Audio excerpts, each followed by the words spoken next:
everyone.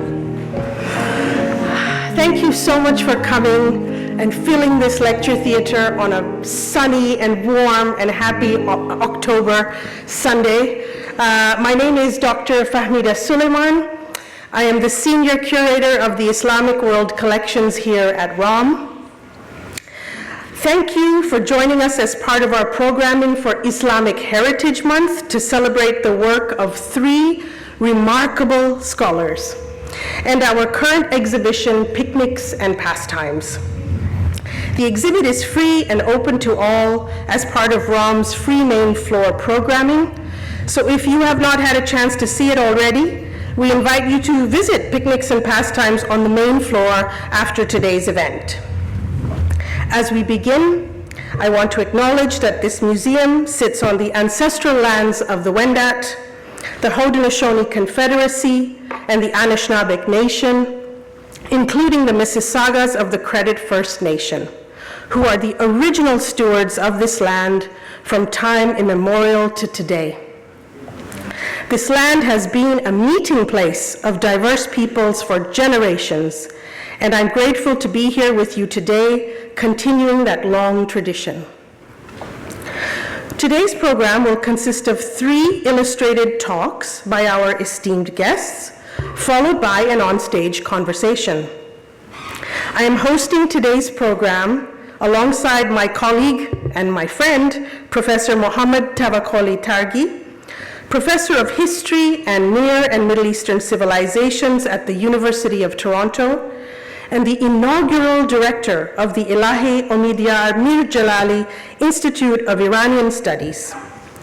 I would like to sincerely thank the Institute for their support for this and many other programs we have co-presented over the last few years. Now, before we begin, kindly ensure that your phones and your other devices are turned to silent. I now invite Professor Tavakkoli Targhi to the stage to introduce our first speaker.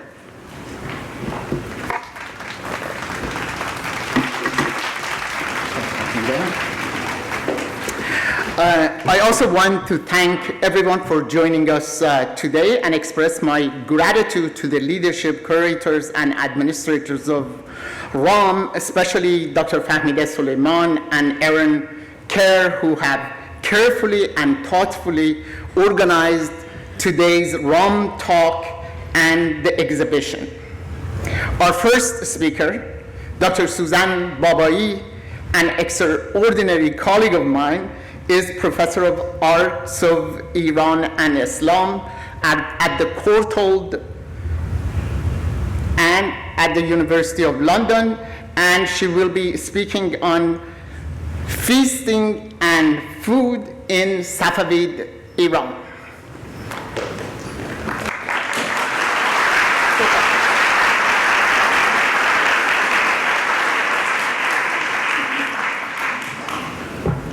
Thank you very much for the introduction. I really am grateful. I want to thank everyone, but I only have 30 minutes.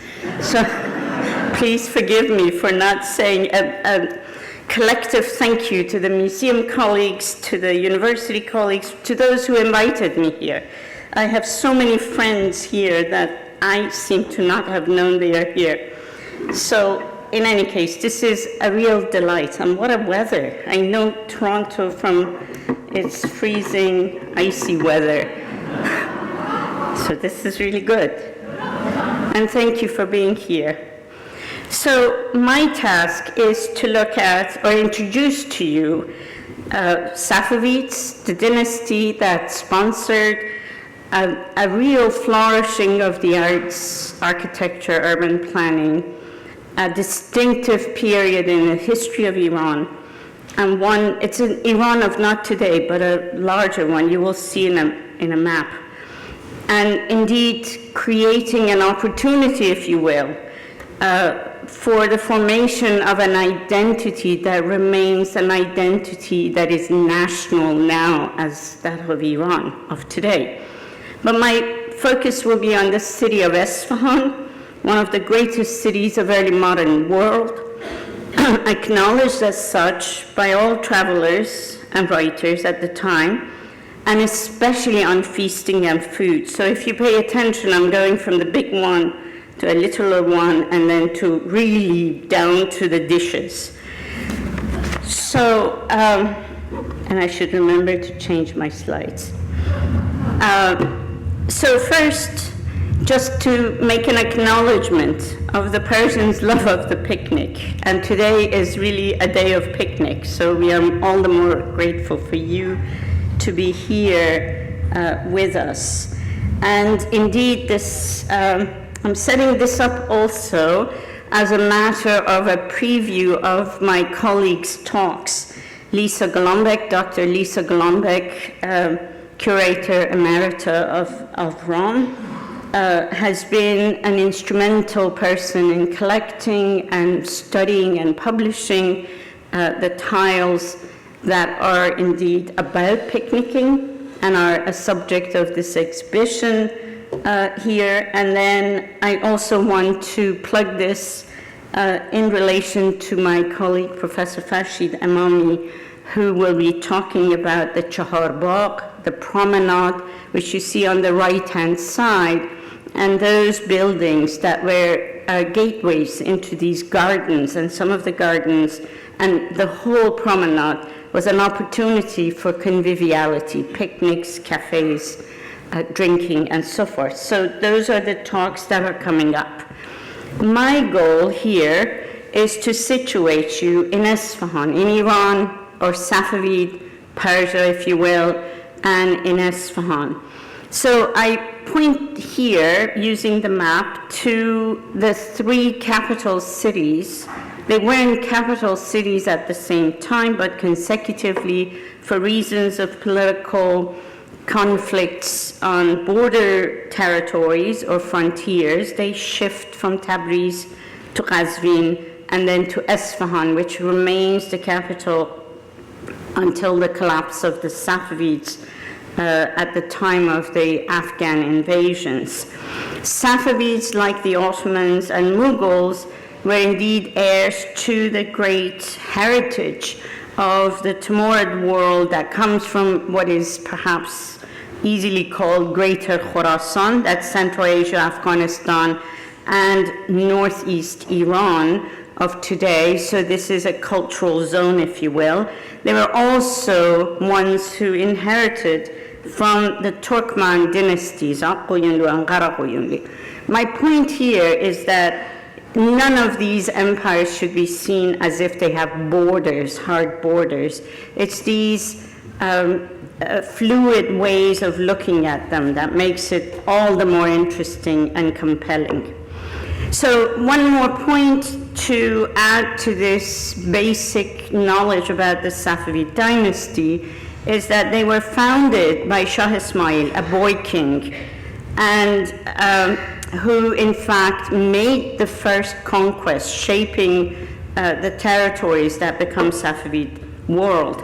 He declared Twelver or Emami Shiism as the religion of his newly conquered realms, and indeed distinguishes this area, this imperial zone, if you will, from its neighbors, the Ottomans, the Shaybanids, and the Mughals, all of whom were Sunnis, actually.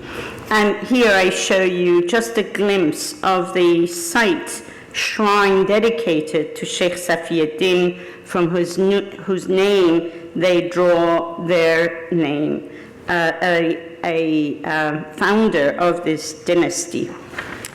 So now let's go to Isfahan. It's like a mad tour, and continues to be and gets worse as we go. Brace yourselves. So Isfahan, the third of the capitals, was built on the orders of Shah Abbas, whom you see here. He's always seen in this rather friendly manner, offering a cup of wine or having a friendly conversation, though we see him in battle gear as well.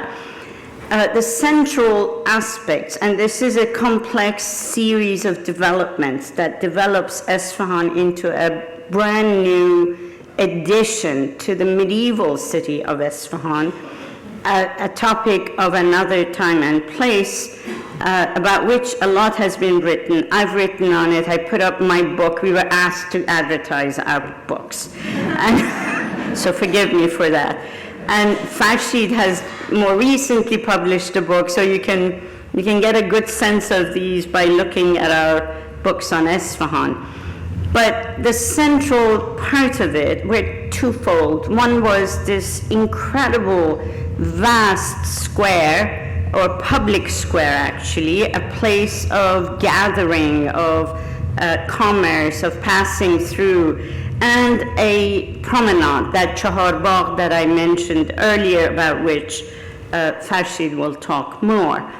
On the four sides of this Maidan, public square, were arcades of shops, and indeed on the four north, south, east, and west sides were these important monuments which would create opportunities for the public to come together, to encounter one another in places of commerce, in places of conviviality, cafes, taverns, and also in the bazaars, marketplaces that were around this public square, and in the middle of the Maidan on daily affairs of the market.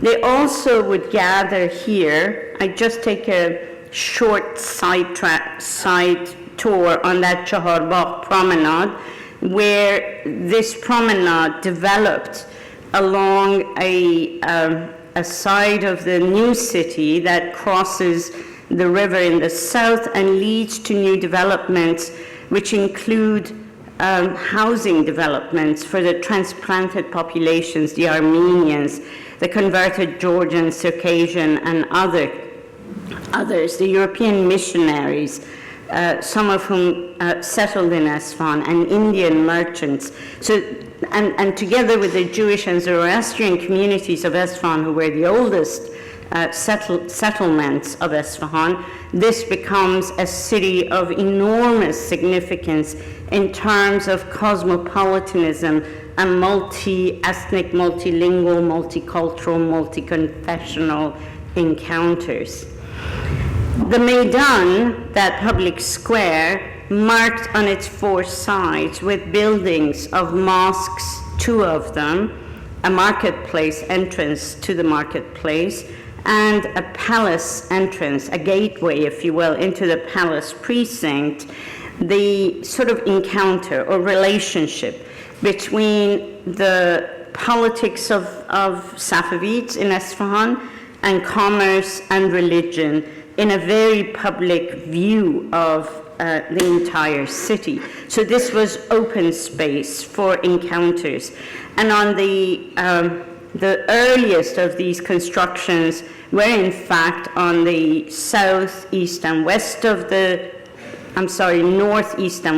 the Maidan, and included the Royal Marketplace and these two extraordinary buildings, which are the Sheikh Lutfullah Mosque, Chapel Mosque, a private mosque, and the entrance into the palace precinct, which is the Ali Qapu Palace Gateway. And then on the north-south, the axis included the facing of the marketplace, entrance into the royal bazaars, and which is on the top of the slide on the right, and the entrance into the new congregational mosque, Masjid al-Jadid Abbasi, nowadays known as the Imam Mosque, on the south side of the Maidan. They architecturally, spatially, and in terms of orientation and facing one another, spoke to this grid, if you will, or crossing of political, cultural, religious, and commercial and social life of the city. I then want to take you to one side of the Maidan, which is on the west side of the Maidan, where a vast region was dedicated and developed as a a series of gardens and palaces and buildings within it. This is the royal precinct, included ceremonial palaces, a place for the life of the family, as in, for instance, just so that I can position you, this area which was the haram or the family or residential part, and then the rest which were places such as here, a palace I'll get you to, or workshops, as in here, chancellery and other major buildings. So it was a really massive complex. I'm not going to get into details such as, for instance, how it was divided into segments, but want you to notice one thing, and that is, and walk away with that in mind, if you will. It's an unusual palace complex in that it doesn't have massive walls and towers, a distinct feature of Safavid Isfahan and its palace complex and relationship of the royal zone and the public zone, as it were. So if you have been to Topkapı in Istanbul, you will know what I mean. Then I want you to at least take a look at these two palaces with an emphasis I wish to place on the one on the left-hand side, which is the Chehel Sutun Palace. These are palaces that were built principally in the middle of the 17th century. The one on the right, the Ali Qapu, faces the Maidan, so whatever happened on its ceremonial space, which was on the third floor, and then added to it a front segment which has this pillared hall, people could see it, and the guests could see what's happening in the Maidan. The Maidan was used for all kinds of activities, including polo playing. The Chehel Sutun Palace on the left-hand side was in a garden of its own, and indeed was with an interior and an exterior space for, I think I missed this one, an interior and exterior space for the receptions, for audiences, for feasting in particular.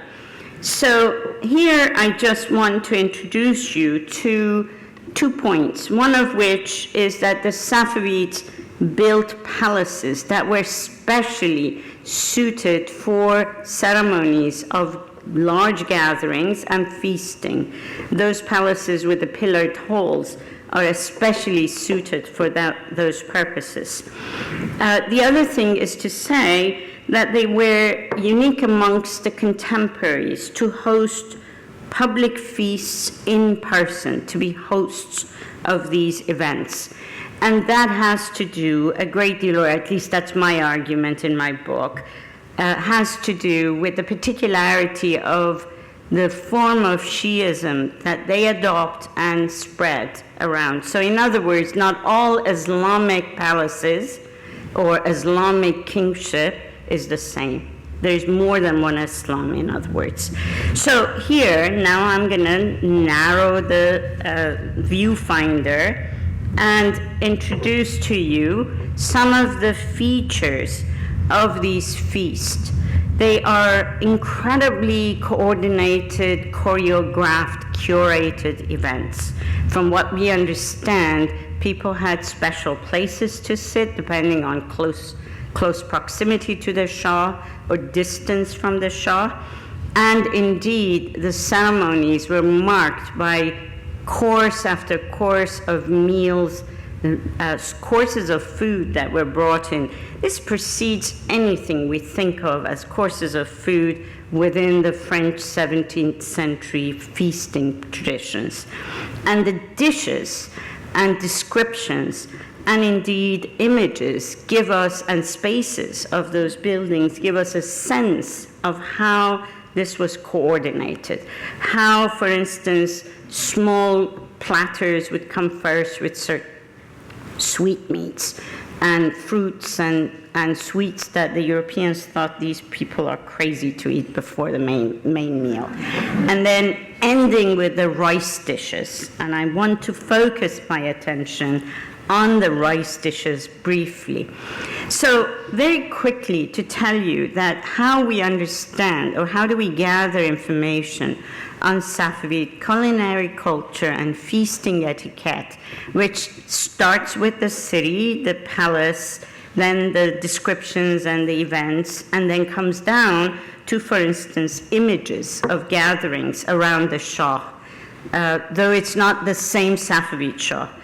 Cookbooks, such as the one I show you here with the red cover, or dishes, the diversity of the dishes, which are extraordinarily important for understanding how recipes, chef advice connect with representations of cooking and serving food, or these varieties of ceramic vessels which are used to serve and eat, as it were.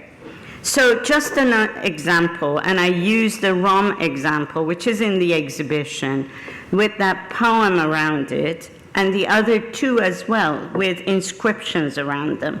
I will not have time to read through all of these, but I want to say that unusual in this period are two things. One is the production of large platters or flat platters.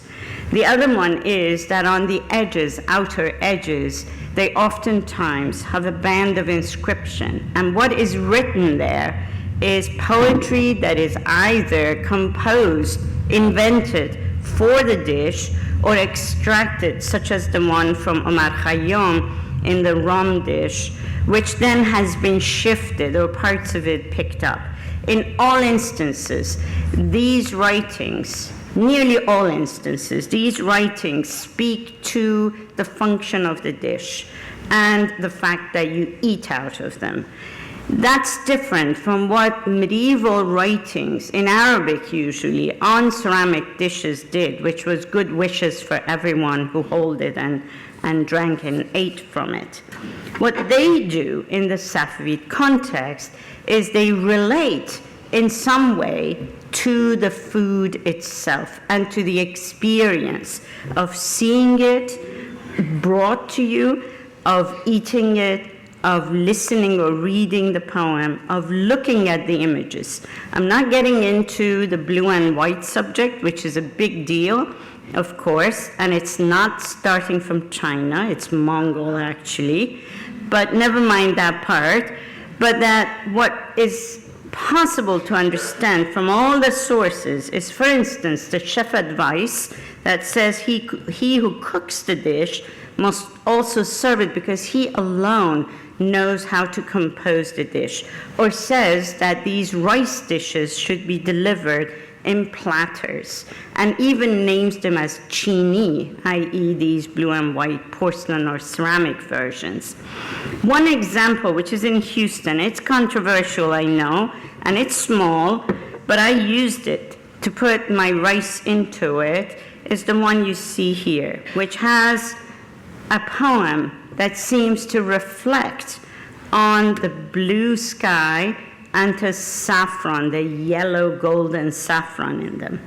And finally, I want to point this out. This is a multi-sensory experience of those gatherings. If you look at the painting down below, you see here what the Food Network people call the cloche. You must all have seen those cloches. So food was delivered in these platters, rice dishes, with a cloche on top. So imagine you put this dish in front of someone. These are not communal dishes, they are individuals. And you lift the cloche, and the fragrance of saffron, the steam and fragrance of the rice hits you in the face. And then comes the taste, then comes the looking, then comes the reading. It's a multi-sensory, curated almost event, which one can gather from a variety of sources, patched together, as it were, to understand how those buildings in the city of Isfahan function as sites of conviviality, of feasting. I hope you enjoyed the rest of the day and the exhibition. Thank you.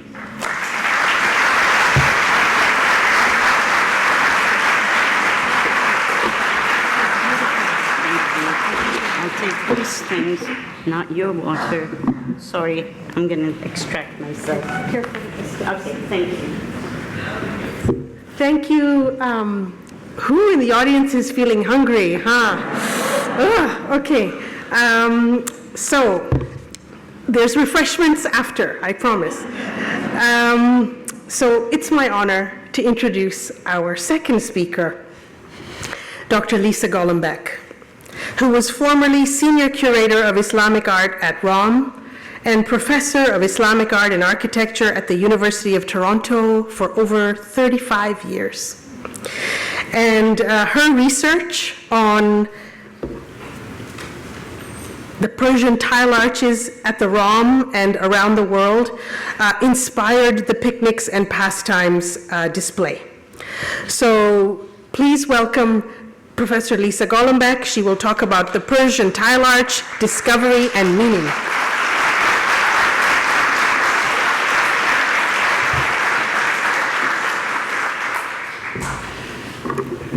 Thank you, Famida. There's your water right there. Good afternoon to everyone here. And thank you to Sussan for taking us back to Isfahan's salad days. Excuse the pun.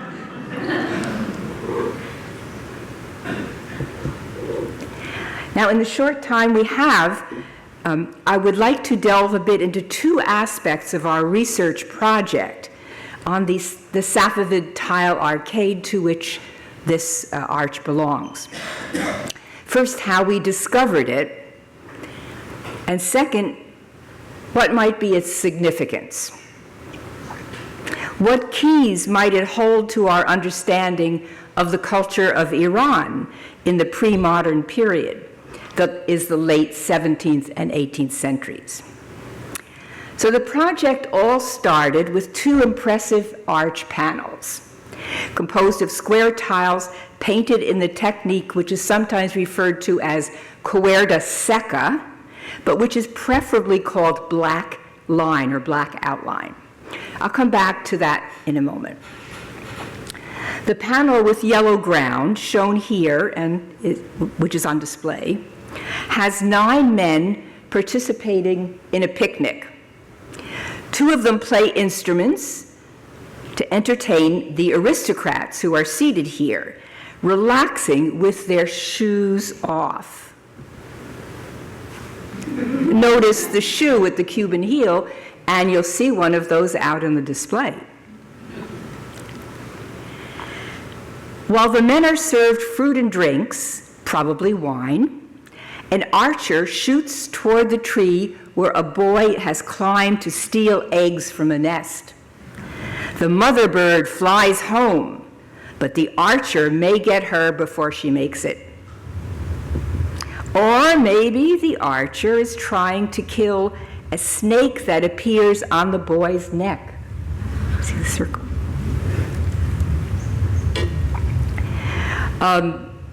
So this scene seems to combine a realistic snapshot of a royal pastime, the picnic, dining al fresco, perhaps with a folk tale about the boy that we still aren't really quite clear about. The second tile arch that we acquired is somewhat smaller, but done in the same technique and style. Although the dragons are painted as if they're truly alive, they're very well-defined scales, as if they were, in fact, reptiles. The scene depicts some story about heroes slaying a dragon, so they're obviously not real. And this sort of story occurs very frequently in the great Persian epic, the Shahnameh, the Book of Kings, but we're not sure what story this particular scene illustrates. Now let's return to the technique, the black outline technique.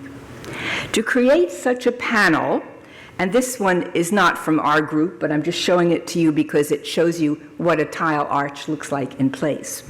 So to create such a panel, many terracotta tiles are produced in the shape of a typical Persian brick, which is square. It's a square about 24 centimeters on a side and 5 centimeters thick. And you can see those in the masonry. in the slide on your right. The pavilion that this comes from is the Hash Behesht, another one which is contemporary with our arcade, for which we are still trying to find a home, where it's from. Now, the micro slide on the left shows the sequencing of the glazes applied to the brick. On the bottom is the bare brick, and then it is coated with a matte white opacified glaze. On top of that, the outlines of the scene are then painted. So the craftsman takes all these tiles, lays them out, they're all painted with this white matte glaze, and then he draws the entire scene on it with this special substance which has a black pigment, but which has the ability to keep the glazes that are then painted into the spaces, the colored glazes, the yellow and the blue and whatever, and it keeps them from running into each other. But when it's fired, that disappeared, leaving just the black outline. Now, if this technique interests you, my co-author, Rob Mason, does workshops here in the ROM from time to time where you can actually produce such a tile. So check the ROM website if you're interested. Now, this technique of black outline had been around in Greater Iran for a couple of centuries before our tile arches, but it reached its peak in the middle of the 17th century. And here in this slide, we see a phenomenal display of craftsmanship in a wall panel painted from around 1640, and it came from a royal pavilion in Isfahan. One's eyes are just dazzled by the many varieties of textiles that you see here. And it's almost as if the garden is brocaded. This is an extraordinary feat to accomplish with glazed, in glazes. However, we shouldn't be distracted from what's going on here. Yes, you see correctly, that is a voluptuous woman displaying her gifts before a man who is offering her a gift. It is a European offering her a shawl. This is a dining alfresco scene with service like the one I showed you, like the ROM scene. But what a difference in the messaging here. I'll come back to that later. The ROM scene is very reserved. There are no women in it, and the men are just enjoying. They're just having a male bash there.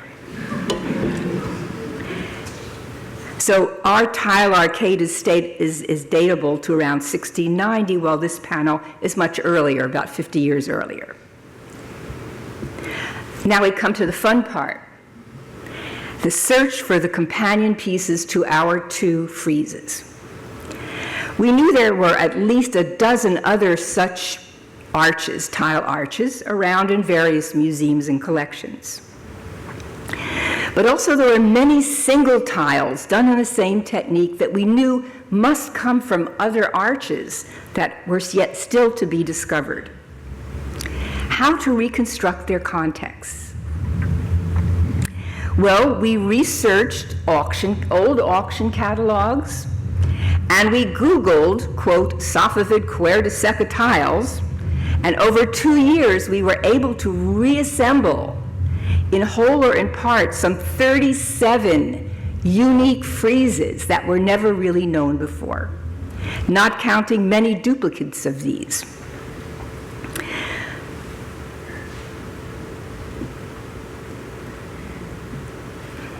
Now, in this slide, what you see on the right is a reconstruction of a frieze of peacocks and irises. The Aga Khan Museum had purchased 2 tiles, which are in column E on the far right, but they didn't know that they belonged to this frieze. Other tiles from the panel appeared at auctions from the 1980s on, and still nobody really knew what it came from.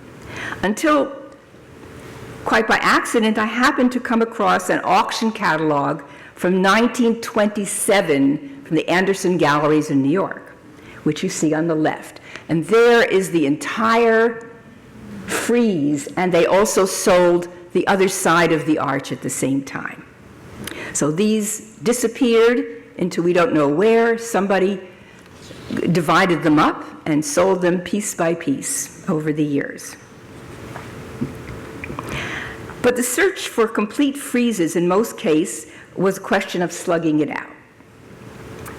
On the far right is a rom, what I call orphan tile, showing two sails, suggesting that there must be a ship out there somewhere. And sure enough, another pair of sails with a sailor on top surfaced on the Brooklyn Museum website, and the prow of the ship was actually found by our own curator, Fahmida, in Denver. Well, we haven't yet found the rest of this frieze, but it should end up looking like one of those great carracks that plied the oceans and ferried silk and porcelain and spices from Asia to Europe in the 17th century. Now, all these tile friezes that we found were the same size, with a few exceptions. So we concluded they must have come from the same building. Probably they were a continuous arcade. We could now see that there were three themes. First, there were the princely entertainments, like the picnic, but there were also many hunting scenes. Note, this one's particularly interesting because it's a boar hunt, and you know that boars would not have been permitted to eat, but they were allowed to hunt them for fun. Developing hunting skills was actually a preparation for battle, as the weapons were the same, the spear and the bow and the arrow. However, it was also at this time that muskets were introduced into hunting, and some of the friezes do show this. The second theme were scenes from Persian literature. The great works of the poets, Ferdowsi, Nizami, Jami, had long been illustrated in books, and many were chosen also for mural paintings. It is therefore not surprising to see, as in this one, Layla visiting her loved one Majnun in the wilderness. Now, as some of you may know, his name Majnun means crazy, as he became insane from his love for her, and he wasn't allowed to marry her.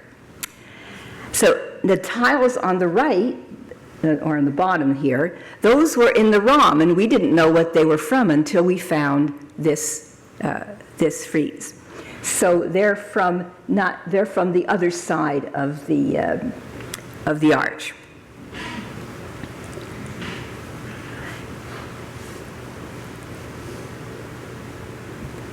The most curious group of friezes, however, with one that really fascinates me, are those illustrating the third theme, which is religious ceremonies. This one shows an extraordinary group of female dancers performing acrobatics. This is very extraordinary, accompanied by musicians. Two of the details tell us this is not a display of feminine charm, like the panel I showed earlier. This is not a performance at a royal banquet. Note the modest dress of the women. No flesh is revealed. Heads and necks are covered. And the other strange detail is this tree. A very strange tree. Looks like it has peacock eye leaves. And no other tree in all the tile arcade friezes has such leaves. So we knew that this must be extraordinary. My interpretation is that these are rags tied to the branches of the trees, which is very common in Iran when you have a tree which is considered sacred, usually near a shrine.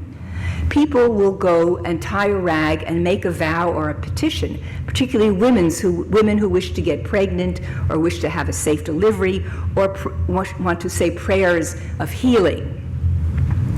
And there are many such shrines in Iran. I think even in today this is done.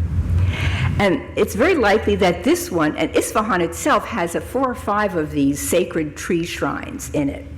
This one probably is the shrine of the alleged tomb of the prophet Isaiah in Isfahan, where we know ceremonies took place. Other tile friezes in this category of religious ceremonies relate to the Ashura, the anniversary of the martyrdom of Hussein, son of Ali, who was the cousin and son-in-law of the prophet. Ali is the most venerated of the person in Shi'i Islam, and the one from whom the Safavids actually claim descent. The Ashura ceremonies, held over the 10 days leading up to this anniversary of the martyrdom, were sponsored by the Safavid Shah.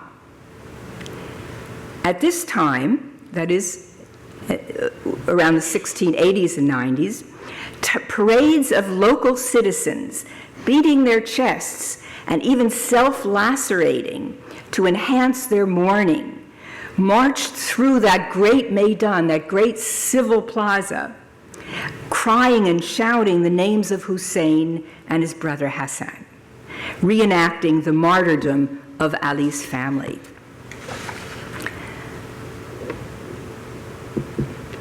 Now, this frieze gave us a lot of trouble. Some of these tiles are from the Ram collection. We had no idea what they are. But we could see that the one on the far right, which has a series of white steps, this is a minbar, a pulpit.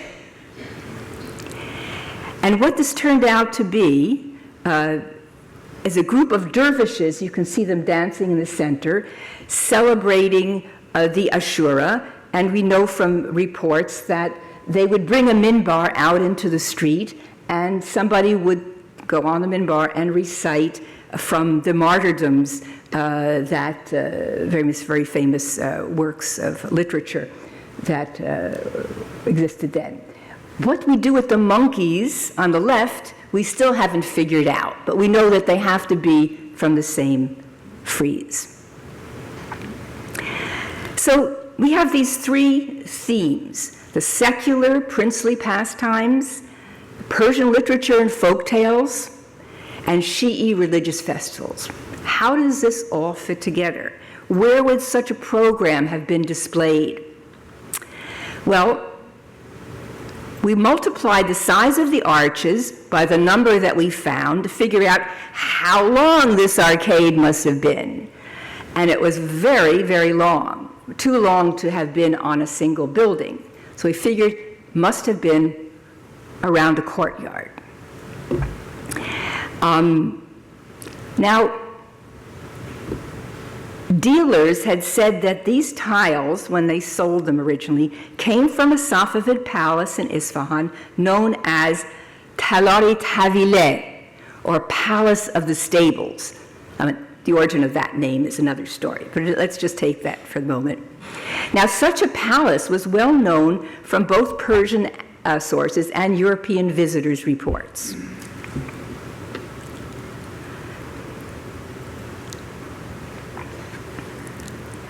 We actually wrote a whole chapter about the likely places that the tile arcade from, because we never trust really what dealers say, so we had to research this further. We actually know a lot about this palace, particularly from a planographic drawing, an etching, by the German physician Engelbert Kempfer, who was there in 1685 and did this extraordinary view of the palace grounds. And I show you here in detail on the right, which is made from this drawing, this Talari Tavile Palace. It was a very long courtyard with a water channel running through it and fountains, leading to a magnificent pavilion and a small garden behind it. So here was a courtyard which we figured out could accommodate all of these arches, so that would fit. So the architecture was right, but also because we knew that those Ashura celebrations took place in this very palace, so that also made sense. The context was right. However, we no longer need to speculate because our colleague here, Farshid, found a photograph, an old photograph, showing some of these tiles on the pavilion before it was demolished around 1900. So, at any rate, it was nice to have gone through that exercise. Now that that puzzle has been solved, a greater question remains. What has happened to the erotic theme that we saw earlier in this panel? Where did that go? And why these religious themes? While the other two themes, princely pastimes, such as hunting, and Persian literary tales, appeared in other mural paintings, we know of no royal sponsorship of Shi'i religious themes until much later in the Qajar period. So there seems to have been a change in the official state position. Could the late Safavid tile arcade represent a form of propaganda, a series of billboards? Could it be that it was no longer acceptable to display the erotic, but rather the state wished to encourage communal participation in Shi'i ritual? Why did this happen? Why this change? And why now? Toward the end of Shah Suleiman's reign, the 1690s. Well, perhaps this earlier panel says it all. Isfahan at mid-century had been a very lively, open, cosmopolitan society, as I think Farshid will tell us. Maybe Shah Suleiman and his religious advisors felt this was too much, was going too far. One could say that they thought that Isfahan society had become woke. And so what we see in the tile arcade is the backlash, an attempt to sway the population back to the straight path, the Sirat al-Mustaqim. And if you want to see all 36 panels and decide for yourself, they're in our new book, Princes, Dervishes, and Dragons, the Tile Arcade from Safavid Isfahan. Thank you.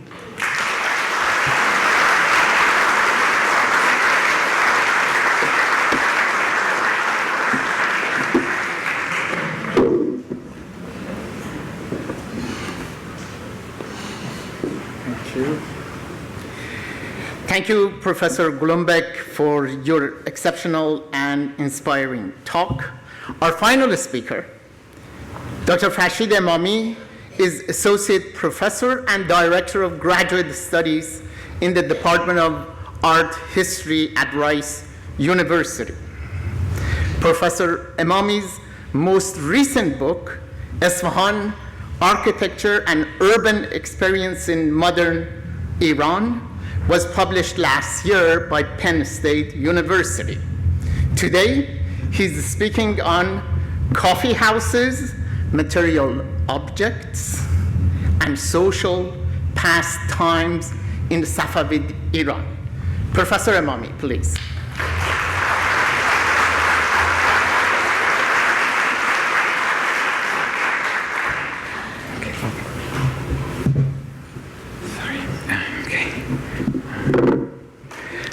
Good afternoon, everyone.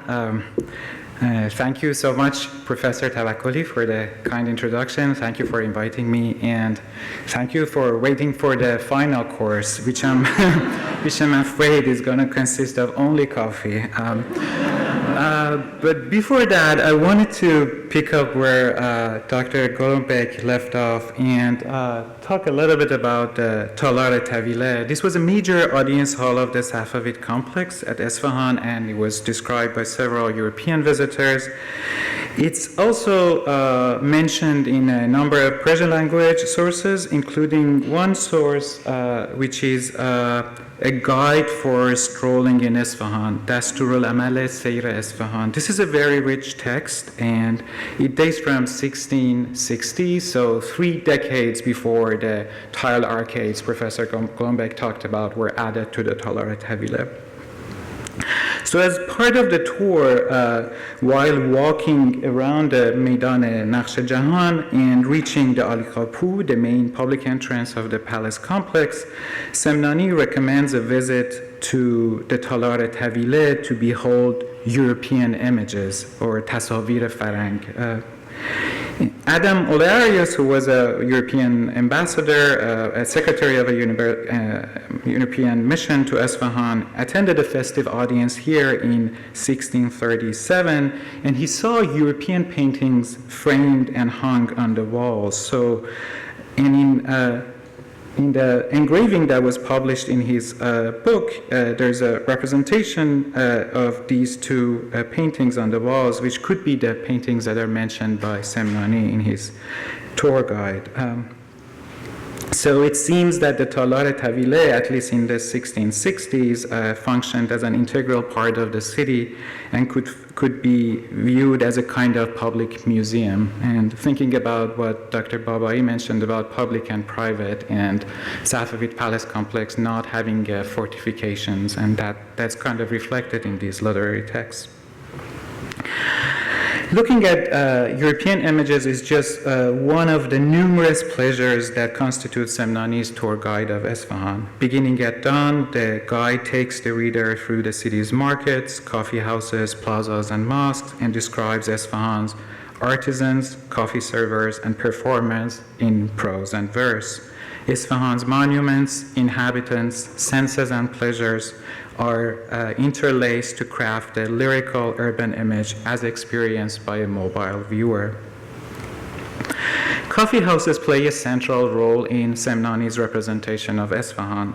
In Safavid Iran, coffee and coffee houses were entirely novel phenomena. A plant native to Ethiopia, coffee was first consumed as a hot beverage in Yemen in the early 1400s. During the 16th century, the new drink spread beyond the Arabian Peninsula, and coffee houses proliferated in Ottoman territories in the eastern Mediterranean region. In the early 17th century, coffee was introduced to Safavid Iran via the Arab lands, and countless coffee houses were established in Isfahan. And this is a map that shows the spread of coffee from Yemen to West Asia, eastward to Isfahan and Safavid territories, and westward to Europe, which happened in the second half of the 17th century. The most famous coffee houses of Isfahan were located nowhere other than the Great Meydan. These coffee houses were built in a row on the plaza's northern side, adjacent to the entrance to the Qaysariye, the royal market. They consisted of 6 domed halls, each approximately 7 meters across, and they were lit through apertures in the ceiling. Alternating with the domed halls were vaulted alcoves, which were outfitted with platforms, and these were used as sitting areas for the clients of the coffee houses. So each platform was shared between 2 adjacent coffee houses. The coffee houses were directly accessible from the Meydan and also from the market in the north, integrating the flow of urban life into their spatial structure. So these coffee houses do not exist anymore in their original form. So this is my reconstruction based on a number of sources, including some earlier sketches that we have from the 17th century, earlier plans of the Meydan, and also parts of the original vaults of the coffee houses are still preserved in Isfahan, but they have been taken over by shops. To start the day, Semnani advises his readers to get a cup of coffee at one of the Maidan's coffee houses before exploring the royal market. It reads, one should then head toward the Qaysariya via the paths running through the coffee houses and in the rear of the coffee houses. It is permissible to linger to smoke a water pipe, qalyan, at the stall of Saleh Khawas Khan, and if one's temperament is inclined toward coffee, one can get a cup at the hand of Mirza Ashraf at the Khaja Ali coffee house. The recommended path of our tour guide matches the peculiar interconnected configuration of the coffee houses.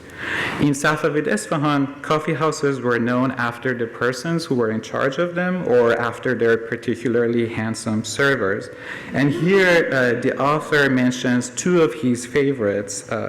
Also, drinking a morning coffee in a public coffee house was an entirely new social habit in Isfahan. So by recommending to get a coffee in the morning, Semnani is encouraging its readers to partake of the novel, distinct social pastimes of the city. And here is my reconstruction.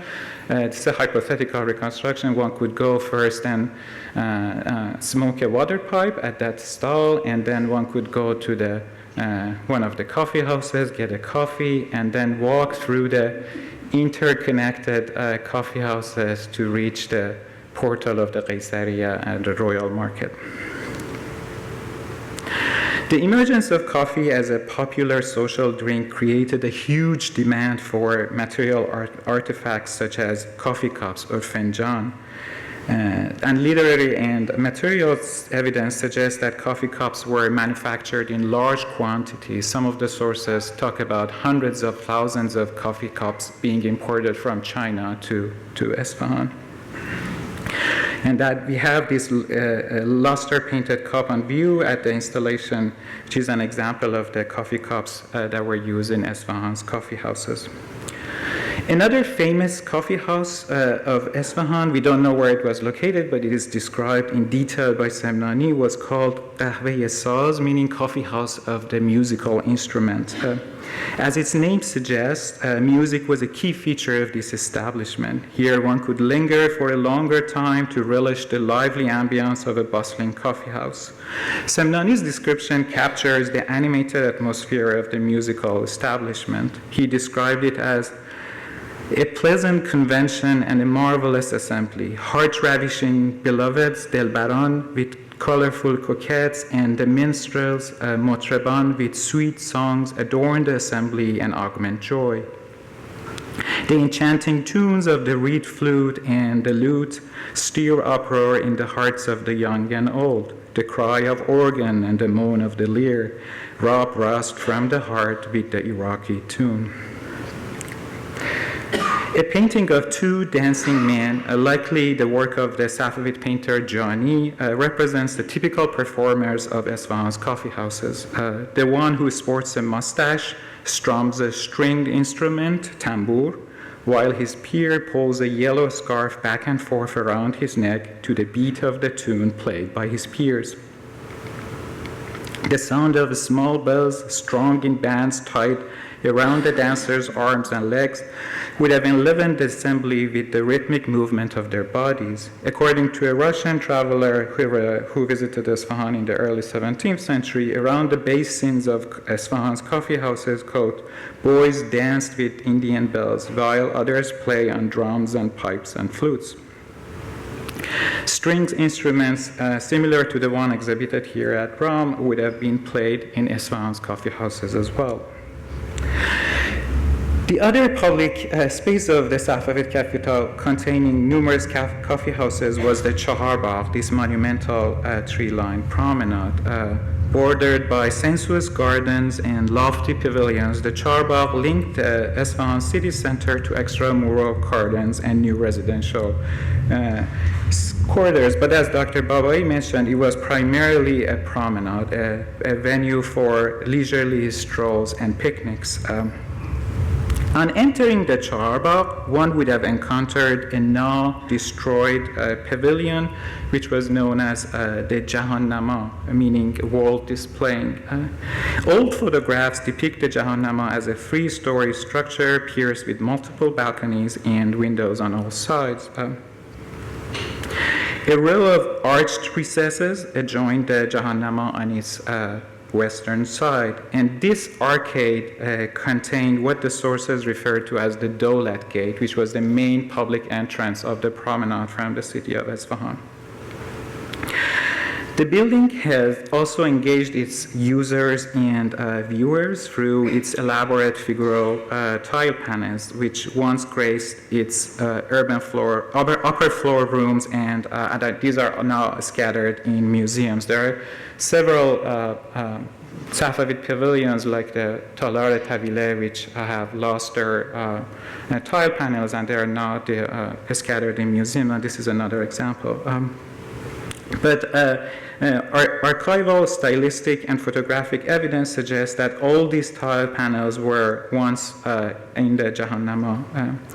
Old photographs also reveal that an intricate tile panel executed in the same cuerda seca technique was mounted in the arch spandrels of the Jahannama adjacent to the public gate, the Dawlat Gate. This tile panel consisted of two mirrored scenes showing elegantly garbed female and male figures in a verdant setting. And a key motif of the panel is rendered in the upper corner, and it shows the same panel that we saw earlier of a kneeling man in European costume offering a piece of cloth to a reclining woman. And the same imagery also appears in the photograph that we see here. And we also have a set of tile fragments, including the one representing a copper holding a long-necked bottle. These are also other fragments of the same pavilion.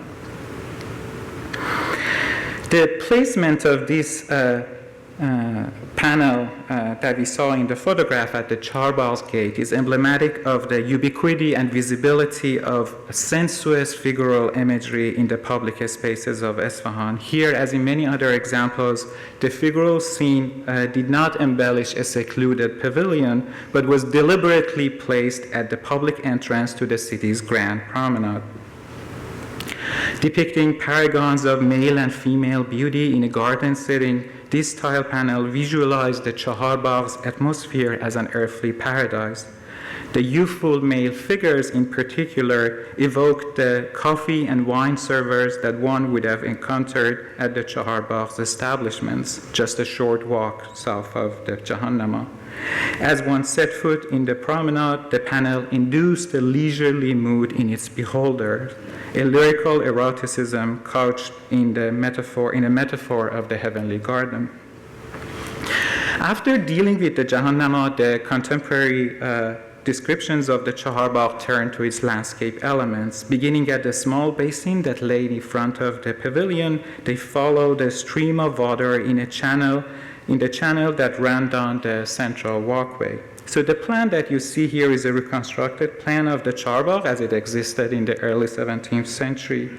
You can see a tree-lined walkway at the center, which is punctuated by tanks of water flanked by two facing pavilions. And this is completely on monumental scale. The width of the promenade was about 48 meters, the length of this section more than a kilometer. The central walkway was intended for strolling, while the nodes were places of repose and social interactions, picnics, if you will.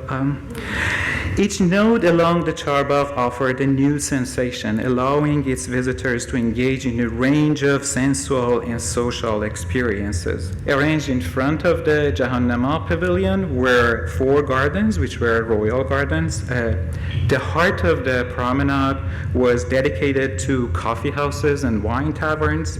Further south lay a pair of Sufi convents, and the gardens abounding the river served as menageries of wild animals and exotic birds, which kind of functioned as a kind of public zoo. And reaching the river, one would step onto the still extending Allaverdi Khan Bridge, 33 pole, which led to the southern portion of the Chaharbagh. The most bustling part of the Chaharbagh was its central segment where coffee houses were located. Today, this portion of the Chaharbagh is dominated by a religious school or madrasa. This madrasa was built in the early 18th century, so about a century after the construction of the Chaharbagh under Shah Abbas. But there's a structure in the corner of the madrasa which functioned as a coffee house through the early 20th century, and based on earlier documents, we can tell that this was a remnant of the original coffee houses that were built on the Chaharbagh in the early 17th century under Shah Abbas. The still standing structure so gives us a sense of the original layout of the Chaharbagh coffee houses during the 17th century, measuring about 13 by 10 meters on perimeter. The coffee house consists of a domed space with a little basin at the center, and it's surrounded by recesses on three sides.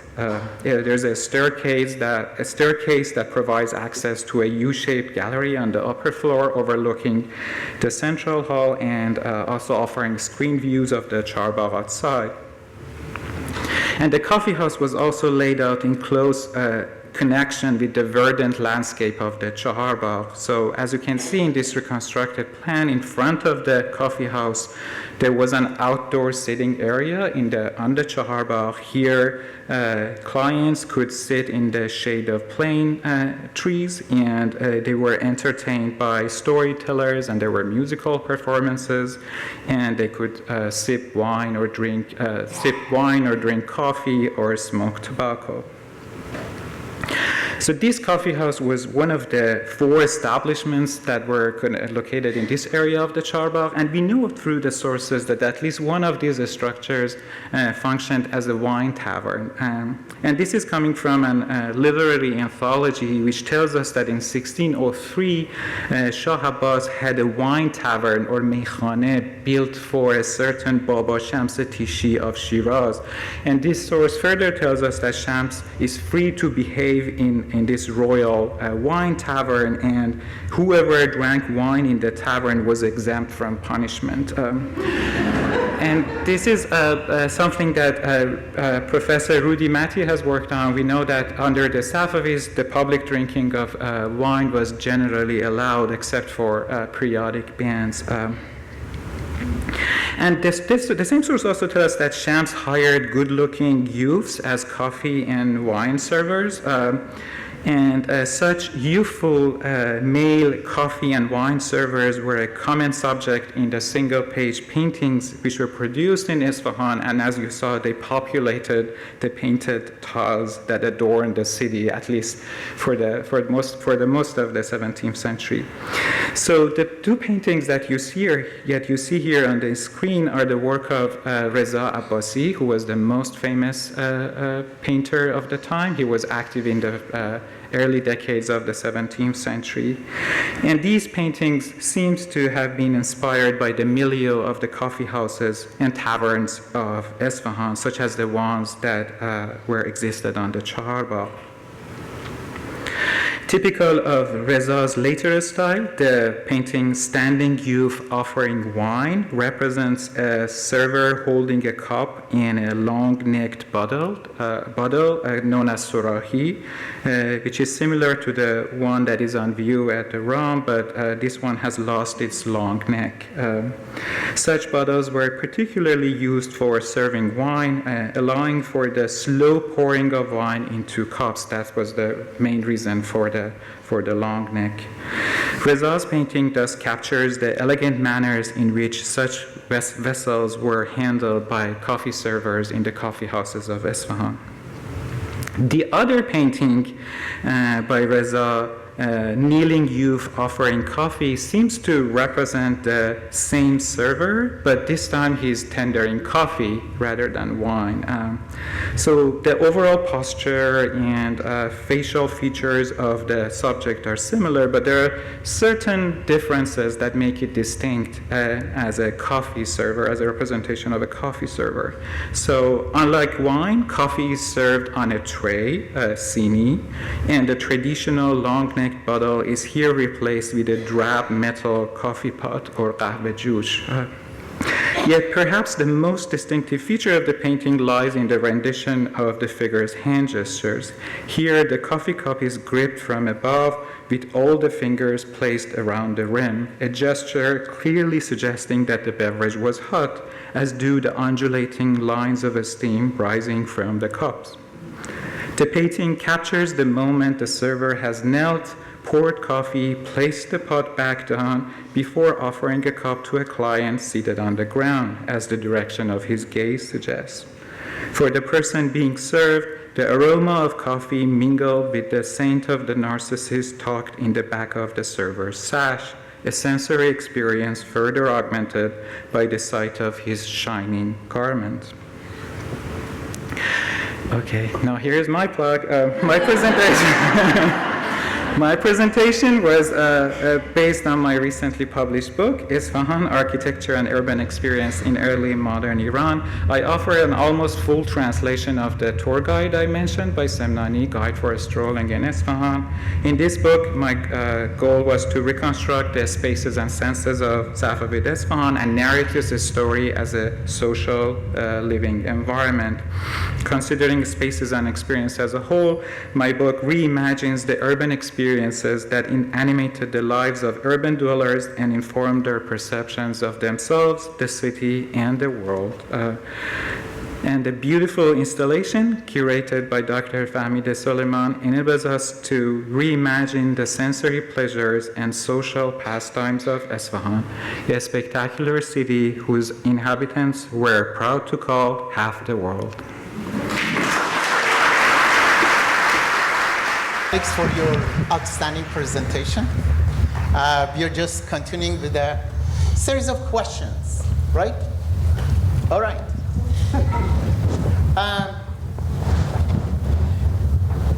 As part of the installation of Ram's tile arch upstairs, visitors... Yes, of course. As part of the installation of Ram's tile arch upstairs, visitors will see the phrase Isfahan, Nesf Jahan, meaning Isfahan is half the world. When did this phrase begin, and what does it mean to you? Let's start with Professor Babaie and followed by Professor Emami. Okay, I think Farshid just ended with that it is people of Isfahan. It is contemporary to the period of its expansion and construction, that it is expressive. This notion of Isfahan is half the world, expressive of that confidence that comes with being a denizen of Isfahan in that early 17th century, and being part of a social life as Farshid described, and one sort of gets access to through literary sources as well as visual materials, spatial arrangements, and so forth. It's an extremely deliberate and self-conscious expression of being an Isfahani. And I think Isfahanis even today feel that they are at the masters of the universe. And how does it link to the cosmopolitanism that you described, this multi-ethnic, multi-confessional? Yeah, I think that's part of it. It's this notion of it's not just the physical development of the city, but also that consciousness of the diversity of people who make up the denizens of Isfahan. And it is multi-religious and cosmopolitan, multilingual, and people encounter one another in trade, and the bazaar has segments that are dedicated to materials offered by, say, the Indians, or segments that Armenians had shops in there. And so there is one gets the sense from sources, both visual and written, that there is a self-consciousness about being members of a city, being denizens of a city that is worldly, actually. Very good. Professor Emami? Sure, I would just add, we don't know exactly the origin of the term Nesf Jahan, which means half the world. One theory is that it's coming from a similar term, which... I think we... Died. Oh, no, sorry. Maybe. That means Nasf Jahan, which means nave of the world, or the middle of the world. We have a series of descriptions of the Iranian plateau from the early Islamic period that defer to Isfahan as the nave of Iran. It's just the imagined geography of Iranian plateau. That's one theory. But by the 17th century, it's completely Nesf Jahan, meaning half the world. And I would add to what Professor Babaie said, that this cosmopolitanism was also reflected in the material world of Isfahan, like coffee being an entirely new material, tobacco being introduced through the Portuguese merchants from the Americas, and glass mirrors are introduced from Venice, and you name it. There's a lot of new materials that are unique to the early modern world, the world of 16th and 17th century, and they are integrated into the spaces of Isfahan, into the palaces, into the daily lives of the inhabitants of the city. With the nave, do you mean Naf, right? Naf. Very good. Yeah. Can I add a teeny bit to this, which is, I guess it's okay for us to have It's a conversation. Okay. So just one little note to it, which is the demand. It's not just that merchants bring them, but people demand them. So there's demand for instance, bringing paints and paintings and textiles, and obviously coffee, which has its own social life there. So there is this very demand of a cosmopolitan city for goods that are new, that are novel, that are interesting, that are representations of belonging to a larger world. And if I may just add, we were talking about Cairo considering itself as Dunya, the mother of the world. It looks and feels as if Isfahan was just as self-conscious about what was its place. Lisa, I wanted to turn, unless you wanted to say anything about that, I wanted to turn to the majestic tile arches and the architecture of Isfahan. I was hoping that you could contextualize the heritage of Safavid tile work within the broader heritage of Iranian architecture for us. What were the main continuities and transformations of these traditions of architecture and decoration? Thank you, Wendy. Well, of course, art and architecture is always a continuation. So Safavid architects learned from their predecessors who established certain norms and also the technologies to achieve them. And we look back to the Timurids, roughly the 15th century, but then their successors, the Turkmans, the Akayunlu and Karakayunlu in Tabriz, and it's probably really the latter half of the 15th century in Tabriz where a lot of the norms were established for Safavid architecture and the technology, because there in Tabriz you had a dynasty that had the funds to attract the best of all the craftsmen and all the architects, not just in Iran, but in other parts of the Islamic world, Syria, Turkey, and whatever. And there we had a sort of it was a place where this technique of black outline was further developed. It was very, very developed already in the late 14th century in the Eastern Islamic world, in Samarkand and Kunstgeschichte and those areas. But a lot of those craftsmen were lured to Tabriz, and there they contributed their knowledge. So we end up in, let's say, Isfahan, drawing on all of these talents, people coming from all over Iran. This is true of also manuscript painting.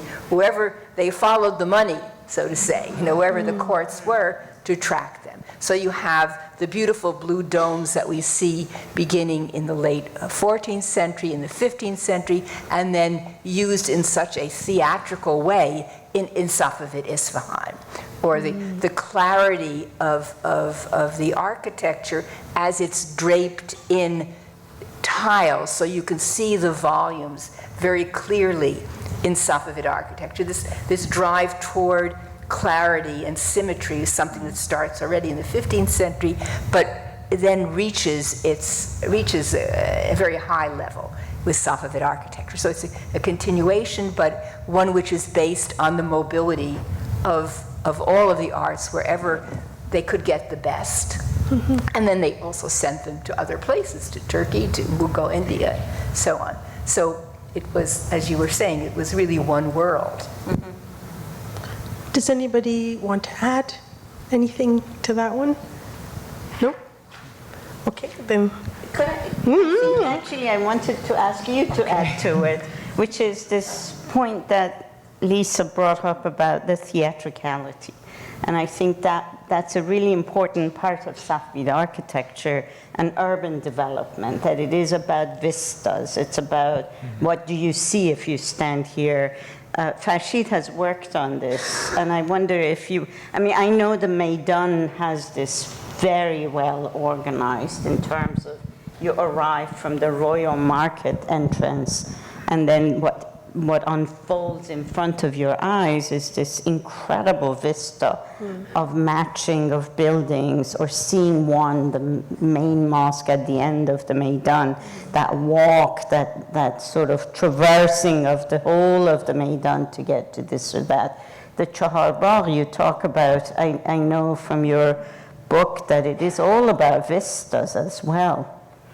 Right. I mean, if you may say, something that is new to Isfahan, I definitely agree, is this urban design on such a grand scale, and then the incorporation of different modes of viewing into urban design, right? You have vista, view commanding pavilions to watch the panorama of the city. You have perspectival views. You have a kind of very conscious planning, as you put it nicely, Sussan, that how to see the city. I mean, this is unprecedented in terms of its visual order and the way it is designed to be viewed from certain viewing positions. So that's very much integrated into the urban design of Isfahan on a very grand, unprecedentedly large scale. Yeah. Amazing, thank you. Professor Babaie, can we move back to your talk on food and drink for a bit, because that was very exciting for a lot of us. I'm hungry too. Yeah, I know. So we know that galleries of Islamic art are full of dishes, all kinds of sizes and shapes. And I know you showed us this beautiful multicolored kind of pulao, this dish. But do we know anything else about the dishes that were eaten at that time? Right. Recipes, for example. Right. Thank you. That's what really keeps me really busy, is to read these. First of all, there are at least 2 cookbooks that are, one was written early in 16th century, the other one at the very end of 16th century. The end of 16th century one is understood to have been written by a chef, I may call him a chef, why not, who was the chef of Shah Abbas, or who worked for the royal kitchens. And the royal kitchens were within that massive royal precinct.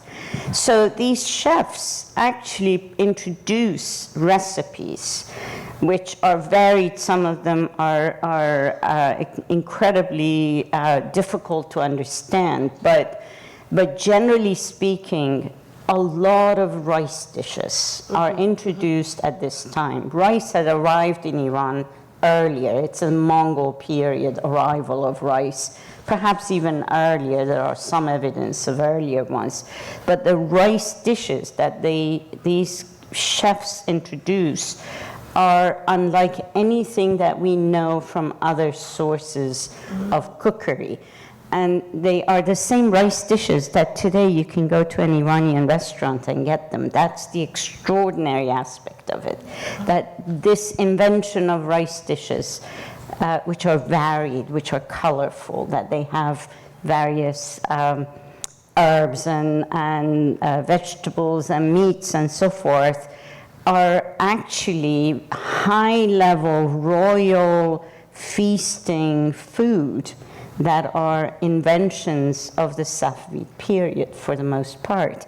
And the dishes in the museums, I urge you to look at the dishes in terms of how wide they are in diameter, how deep they are. So the ones that are platters, I call them platters, dis, basically are relatively shallow and wide in diameter. Those are most likely the ones that were favored for delivery of rice, which was put in there in a kind of pyramidal shape, as they describe it. And if you look at the Safavid dishes and compare them to, for instance, Ottoman dishes, you can see the Ottoman dishes are not as vast in diameter and deeper. And rice is not a major food in Ottoman food or Turkish food of today. It's like it's a side, if you will. Whereas in Persian dishes, from this period onward, these rice dishes are the main course. And they are always delivered at the highest point, end of the meal, essentially. And then drinking begins. They finish with rice and then they start drinking. And I know, again, you touched on, like, you see the beautiful plate that we're showing right now. The one with the poetry of Omar Khayyam. Like, was there a relationship between the type of food that was served on a dish, the poetry around it, and the food, the dish, the poetry? I don't know. I wish there was. But there isn't. I mean, the evidence that I have gathered doesn't show that there is a direct relationship. Okay. And so the poetry, however, in this period around the dish talks about the function of the dish, which is different from what we see in earlier periods.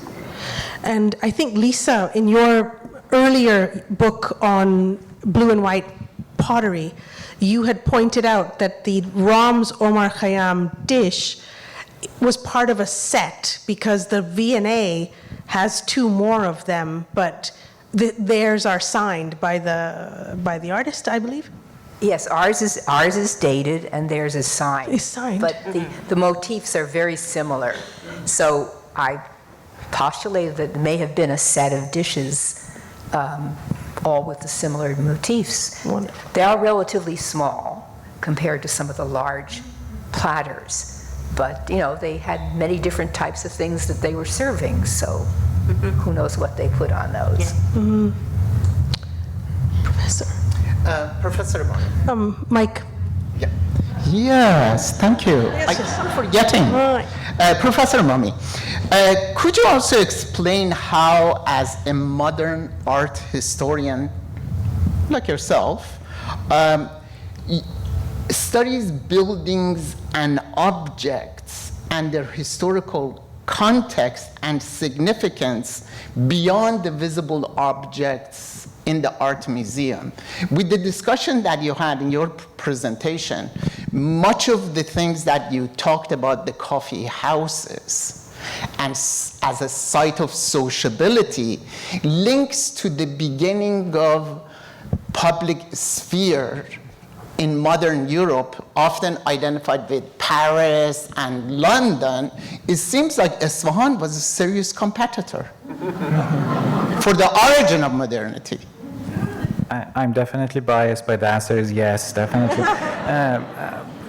But going back to your question about how we reconstruct the social spaces, so it's based on a view of architecture that doesn't look at architecture just as its materiality and space, but as a social space. And in the creation of that social space, materials and aspects of a structure and construction do play a role, but there are other elements. So these objects like coffee cups, bottles, coffee pots were part of forming this space. So in my study, I try to approach architecture as a more capacious definition of architecture, which includes the material and physical space. So aspects of design do matter, and I do pay a lot of attention to reconstructing places as precisely as possible.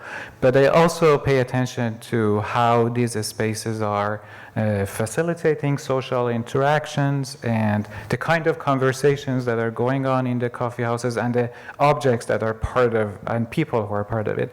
And regarding to a public sphere, we can I have argued that we can definitely speak of the emergence of a public sphere in Isfahan, where, and I define the public sphere not necessarily in terms that Habermas understands it, but similar to that, but as a response to that theory. Public sphere is a space between the private space and the public space. Coffee houses of Isfahan are places where you can spend long times material spaces outside your home, but they don't belong to the state. I mean, they're not officially state spaces, right? So that middle ground is the core definition of a public sphere. We see the emergence of that. And the sources are talk a lot about people going there, talking about politics, or why the taxes are so high, and these were the actual conversations. And there's something, do I have a little bit more time? Yeah, there's something interesting about Isfahan's coffee houses, because they were part of this grand royal project for the city, right? When you create the coffee houses. But again, that's what's so interesting about these kinds of social institutions, that the standing power may create them, but the way people use them are not necessarily the way the ruling elite wanted them to be used. And they were private enterprises. Some of them were private, some of them, but I mean, if you say that, the entire city was a royal project, but people were appropriating these royal projects, even, in their own ways. Can I add to that one? I just wanted to say, because you brought Paris and London to the fore, just to say that well before Paris and London become the cosmopolitan hubs of public spaces and gatherings and so forth, Isfahan, Istanbul, and Delhi and Beijing were way ahead of those cities in Europe at the time, with their cosmopolitanism, the incredible diversity of social life within the public spaces, but also, just as Farshid said, the appropriation of the public space, how you use it, is not dictated from above. Maybe the design of the city is. But to have a place like the Chaharbagh of Isfahan, where you stroll up and down, drink coffee, watch the good-looking boys, or go around the Maidan. Some Europeans complained that there were these guys were doing lewd things on the north side of the Maidan, that this is not controlled or policed the way we think it is, though there is that too. But it actually says that the city was designed for leisure activities, and that leisure was part of thinking about the social life. It's not all about go to the mosque, go to the palace, go to the marketplace, go home. And that to have a design for the city where spaces of leisure, strolling, hanging out, spending your time at a cafe, tavern, or just in the Maidan watching, the performers perform, is something that is extraordinarily important to take note of, that this is not the norm prior to this period, and it's not the norm in European cities, but it is the norm in Istanbul, in Isfahan, in Beijing, in Delhi, for instance. And we forget that oftentimes. Thank you. You're welcome. I wanted to ask, what was the status By of... the way, this gets a good response always when you say it was ahead of London and Yeah, Paris. absolutely, absolutely. There is one more question, actually. If Professor Golombek, I could just ask you, sort of to tie things up here. Coming back to the installation that hopefully people will get to see once they have their coffee. I just wanted to know what makes Safavid tile work distinctive from other examples of tile work in the Islamic world. What makes it special? I think because... Mike, please. Your mic.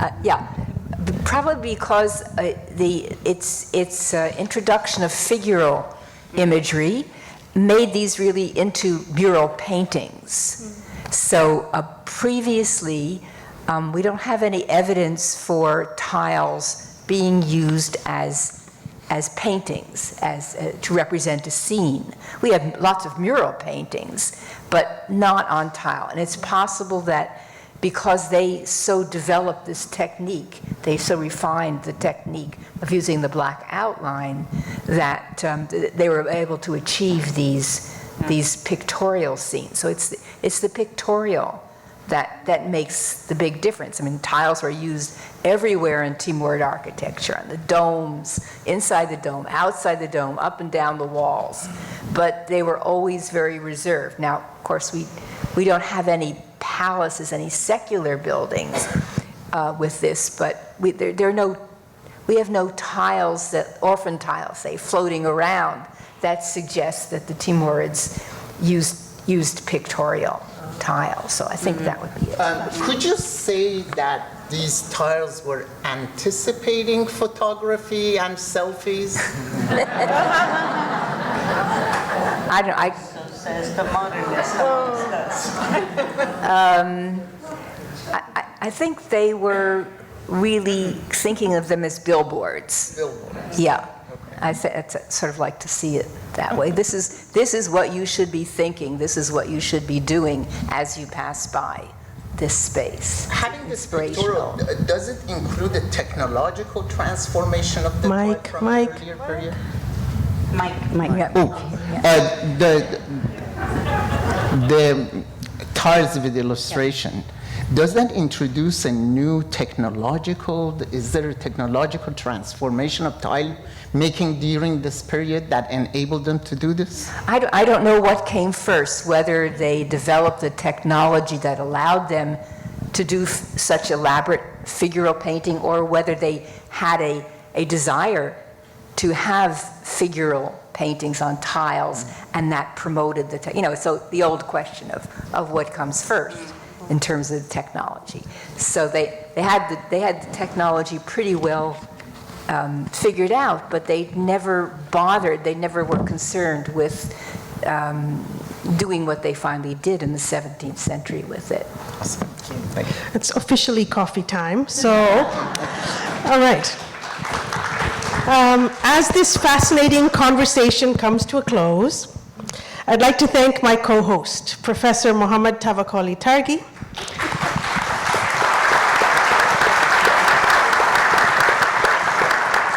and our guest, Professor Sussan Babaie, Thank you. Professor Farshid Emami, and Professor Lisa Golombek. Thank you for sharing your knowledge and your passion for your work with us this afternoon. Apologies for running out of time to take audience Q&A, But all 5 of us are happy to chat and discuss more with you outside during the reception. As a reminder, Picnics and Pastimes is currently on display. It's up, it's free, and it's up in level 1. We'd like to invite you to join us in the theater rotunda just outside for some light refreshments, including cookies by local Persian-inspired bakery, Nouche. Yeah. We're just plugging left, right, and center. Okay, thank you for spending your afternoon with us, and we hope to see you again soon. Mike. And very special thanks to Professor Fahmida Soleiman, the curator and organizers of today's special class.